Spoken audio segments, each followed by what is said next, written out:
Meu nome é Letícia Fionda Campos, eu sou doutora pela Universidade Federal do Rio de Janeiro e o meu trabalho se intitula Uma análise sociolinguística sobre o estabelecimento da norma padrão no ensino de língua portuguesa. Essa pesquisa tem como proposta o estudo e a reflexão sobre o estabelecimento da norma padrão no ensino de língua portuguesa, visando a evidenciar que não há uma total correspondência entre a norma gramatical e a norma padrão. O corpo dessa pesquisa é composto por uma redação escolar elaborada de modo a contemplar um conjunto de estruturas morfossintáticas costumeiramente vistas como desprestigiosas segundo a norma gramatical e supostamente consideradas erros por profissionais de ensino. Ela foi corrigida por 20 cariocas, sendo 10 deles professores de língua portuguesa e os demais pessoas atuantes em variadas áreas profissionais com curso superior, completo ou incompleto. Essa redação ela foi elaborada por alunos do 8º ano de uma escola municipal da periferia do Rio de Janeiro.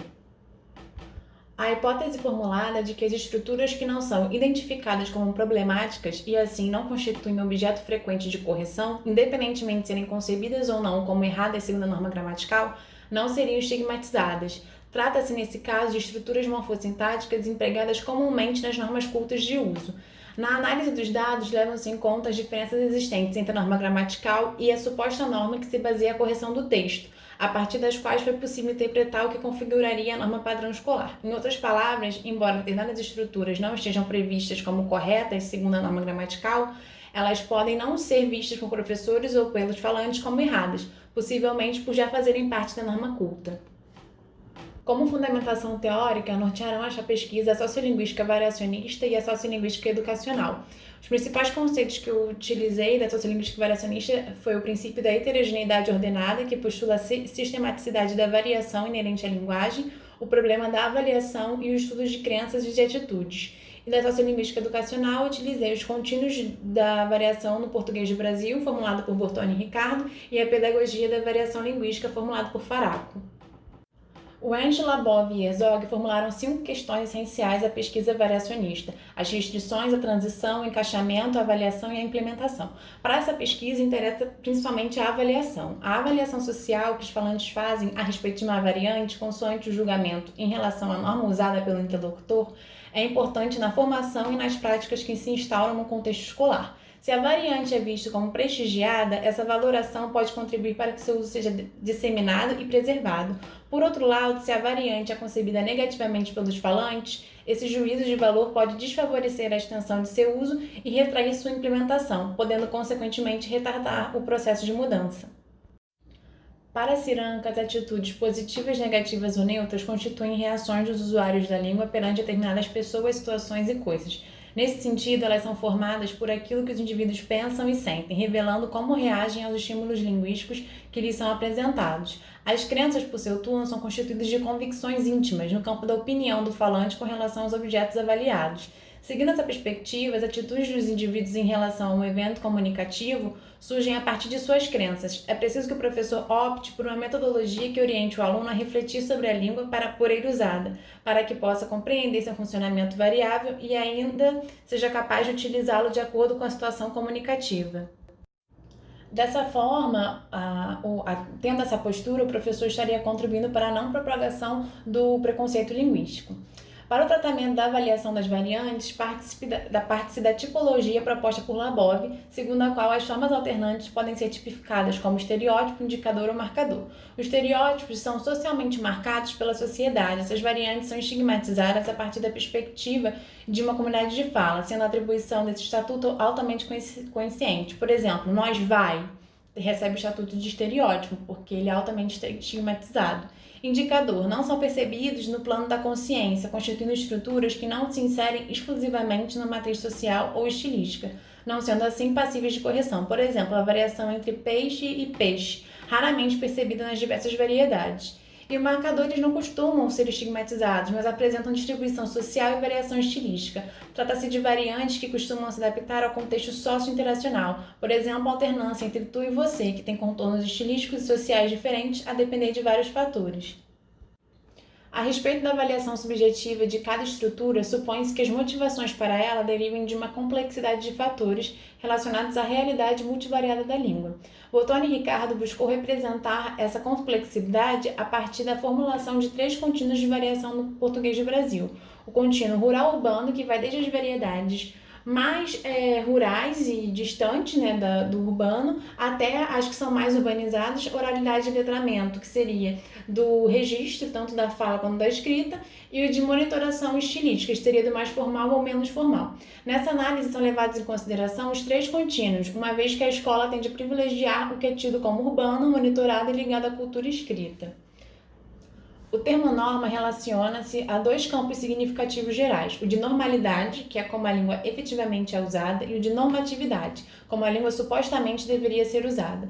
A normalidade ela vai de um extremo da norma popular e o outro extremo seria a norma culta. A norma popular é usada pelas pessoas menos escolarizadas e a norma culta é a variedade usada pelas classes sociais urbanas com alto nível de instrução formal, sobretudo em situações monitoradas. E a normatividade é a norma padrão, que seria uma codificação abstrata, uma idealização, que, embora inicialmente proposta para a escrita literária clássica, perpassa o ideário social, segundo o qual os falantes elegeriam estruturas como as que devem ser utilizadas. Um dos modelos de norma padrão está codificado na norma gramatical, que seriam as gramáticas e os dicionários. O segmento e proposição inflexíveis de determinadas estruturas, recomendadas ou não pela norma gramatical, resulta na norma curta, que é uma nomenclatura proposta por Faraco. É uma prática pedagógica em que tudo que se afasta do que é supostamente prescrito pela norma gramatical deve ser desprezado e tomado como errado. Então, nesse modelo, só o que está na norma gramatical é que é o correto. Todas as demais variedades estariam vistas como errado. Vale dizer que há uma polarização entre a fala do aluno, que é a norma popular, e a norma padrão, que ele deve adquirir via letramento, uma língua idealizada a partir da norma gramatical. Entende-se aqui que quanto mais curto for o modelo veiculado na escola, maior será o distanciamento entre a norma de uso e a norma idealizada. Por isso se diz que há uma diglossia no ensino. Dada essa distância, Barbosa formula os 3 saberes que devem conviver nas aulas de língua portuguesa, de modo que o professor trabalhe os fenômenos variáveis de maneira produtiva, socialmente situada e sem ignorar o avanço científico. Os 3 saberes são o saber vernacular, o saber descritivo prescritivo e o saber descritivo científico. O saber vernacular é aquele em que o professor se preocupa em saber como o aluno efetivamente usa a língua. O saber descritivo prescritivo é aquele que está nos dicionários e manuais gramaticais. E o saber descritivo científico é o saber acadêmico, que consta em artigos e livros científicos. Então, é importante que o professor una esses 3 tipos de saber. Na análise do corpus, eu analisei variados fenômenos morfossintáticos variáveis, mas para essa apresentação eu trouxe apenas alguns exemplos. Então, a primeira tabela vai mostrar a concordância, a falta de concordância padrão na redação. Nas estruturas em que não há marcação de concordância padrão é mais evidente, nos exemplos 1 e 2, são reconhecidas por praticamente todos os indivíduos e aí recebe o estatuto de estereótipos. Aquelas em que os fatores desfavorecedores da marcação, como a distância e a interferência de elementos intervenientes, estão presentes, nos exemplos 3, 4 e 5, recebem identificação em aproximadamente metade dos casos ou pouco mais, então receberiam o estatuto de marcadores. Por fim, a última estrutura não é identificada como passível de correção pela maior parte dos participantes, possivelmente por não ser estigmatizada na norma culta, configurando-se assim um indicador sociolinguístico.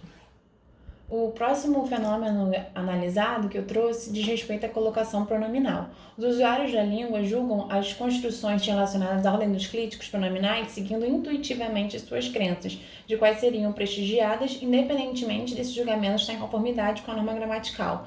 Em se tratando da modalidade escrita, a próclise em início absoluto de oração e de período, como no exemplo 1, parece estigmatizada, recebendo o estatuto de estereótipo. Nos exemplos 2, 3 e 4, todos com verbos após vírgula, antecedidos de adjuntos ou de uma oração ou de outra oração, a avaliação que o fenômeno recebe parece compatível com a de um marcador.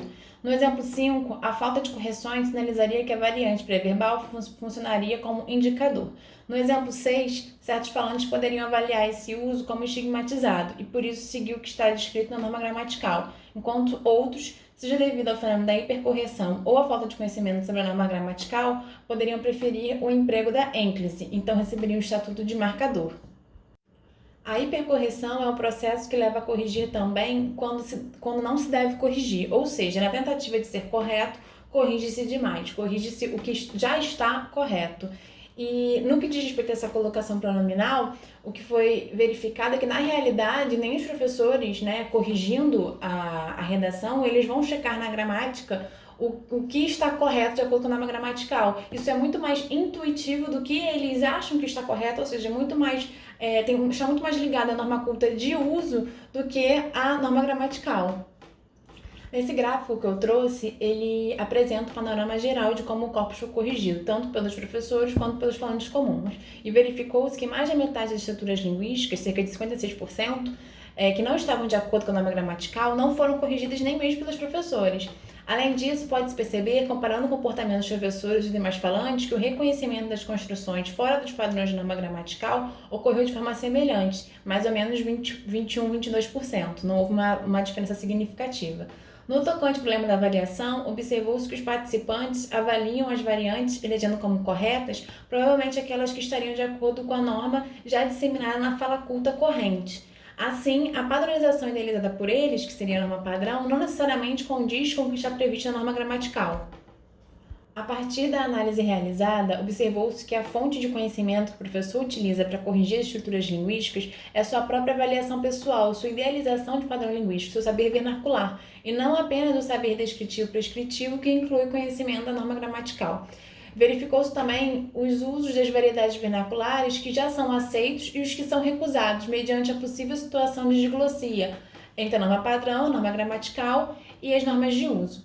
E constatou-se que, apesar da norma culta em uso ser composta pelos usos linguísticos do grupo social situado no extremo do contínuo do letramento, não há correspondência total entre ela e a norma gramatical, nem mesmo entre ela e a norma padrão abstratamente construída. Observou-se que as variantes podem ser avaliadas pelos falantes como prestigiadas ou estigmatizadas segundo as suas crenças. O professor deve considerar a flexibilidade da norma padrão, que, construída a partir de um conjunto de expressões cultas, deve atender às situações sociocomunicativas concretizadas nos gêneros textuais, da fala e da escrita. As diretrizes pedagógicas não devem partir da ilusão de que seja possível eleger uma única orientação normativa, a ser inequivocadamente aplicada em todos os momentos em que o falante interage, como se tal codificação de norma representasse a língua em sua totalidade. Admitir a variação linguística e fazer dela objeto pedagógico não implica desmerecer a relevância do ideário social da norma padrão. Essa padronização, entretanto, não pode estar equiparada no plano pedagógico a uma listagem objetiva e limitada de construções supostamente certas ou erradas. As práticas variáveis da norma culta que devem emergir naturalmente o ideário da norma padrão, que acomoda igual espaço de seleção e flexibilidade a cada contexto que se busca sua aplicação. Dessa forma, é importante que o professor ele leve em conta o saber vernacular do aluno, a norma culta de uso e também os diferentes contextos em que a linguagem é usada, e não simplesmente estabelecer que a norma gramatical é a que é a correta para todos os contextos, em todas as situações, e tudo o que foge da norma gramatical seria errado, que isso sim seria uma norma curta. E o que a gente prega aqui, né, é que o professor leve em consideração a norma culta, os usos, para aí sim partir a elaboração do ideário de uma norma padrão, levando em consideração que a língua está em constante mudança, que a língua é heterogênea e que existem variedades